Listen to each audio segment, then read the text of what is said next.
You'll float too. That's right, guys. I am here with an It review. I watched it yesterday, so just kind of want to share some of my opinions on the film, and I hope you enjoy this, guys. And also remember, comment down below on any other films that you wish for me to see or review, or any type of video that you want to see me do.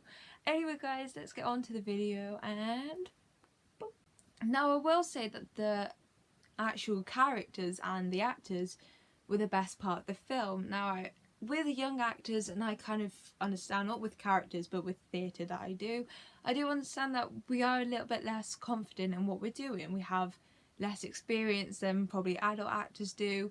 We're very new to the whole scenario, and I think even if it's their fifth, sixth, first, I don't know how many times they've been in front of a camera, but all of them felt so comfortable and so natural acting in front of the camera, and I think that really helped the development of the character, because they actually put their all into it without holding back because they were a little bit too shy.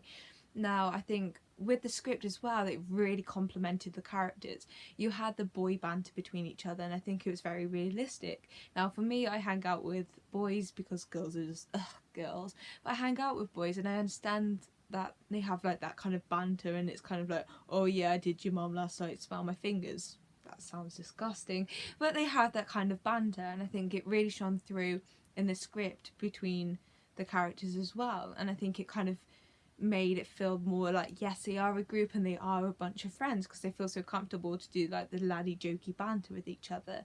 Now, also with the characters, they have really good backstories. Now, you didn't have to know about the whole eulogy of life up from then to now, but you had just little snippets of like home life. You had a little bit of like flashbacks, or you had them just telling you what it's like to be them, and you kind of understood then why they were doing what they're doing in the film, and also why Penny Whistle was changing into these things, because Penny Whistle is a shapeshifter, and he changes into things that kids fear because fear is what he hungers for.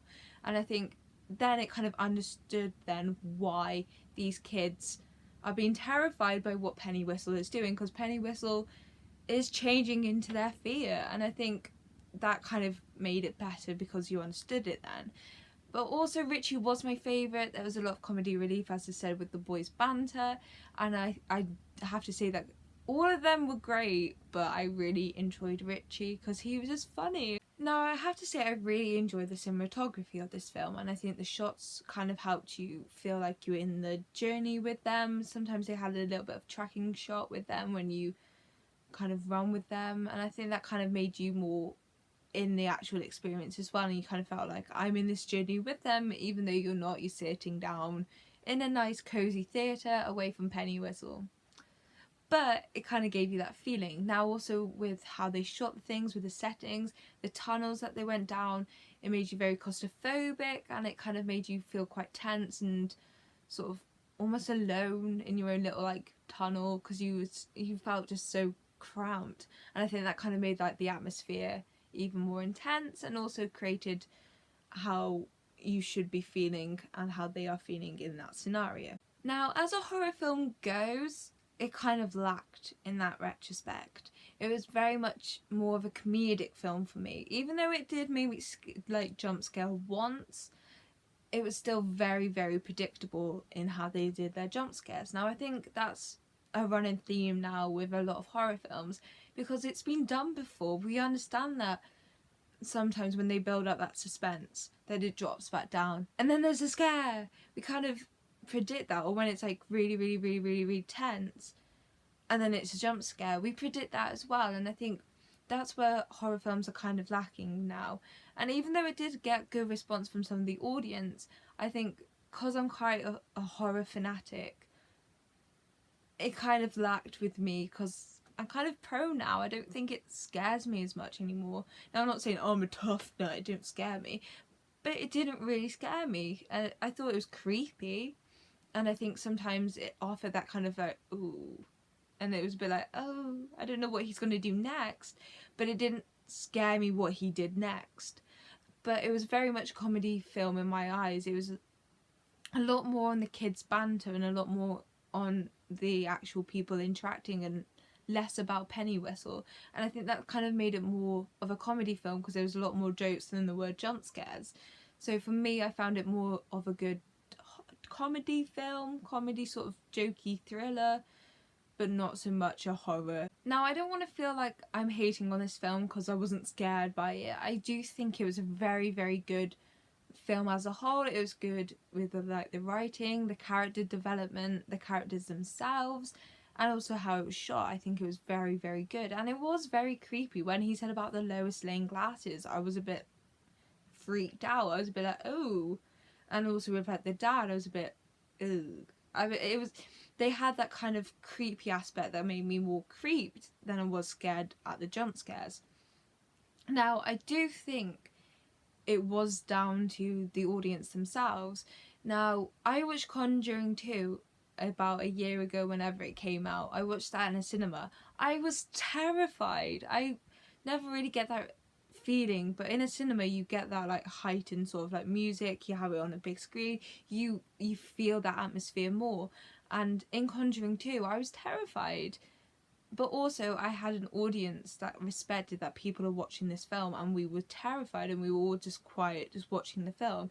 Now with it, I had people that were kind of a lot more, well, disrespectful to the film. I had someone that clearly behind us watched it before, and she was telling her friend exactly what was going to happen. She was like, oh, this person dies, oh, this is my favourite bit, oh no, there's a jump scare coming now, it's going to come, oh, he's just going to do this, he's going to do that.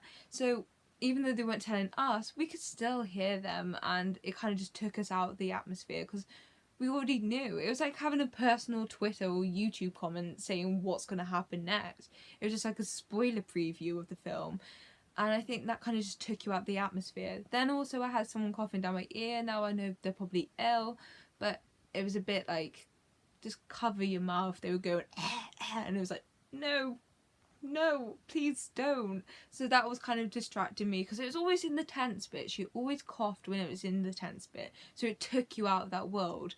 And then with my friends, they kind of got a bit bored, and bless them, I love them to pieces. But they were quite talkative as well, and I felt a bit like just all of those distractions took me out of the overall atmosphere that was trying to be created. So when it got to the sort of tense, scary bits, I already knew what was happening. I was took out the world, and my friends next to me weren't interested in the film.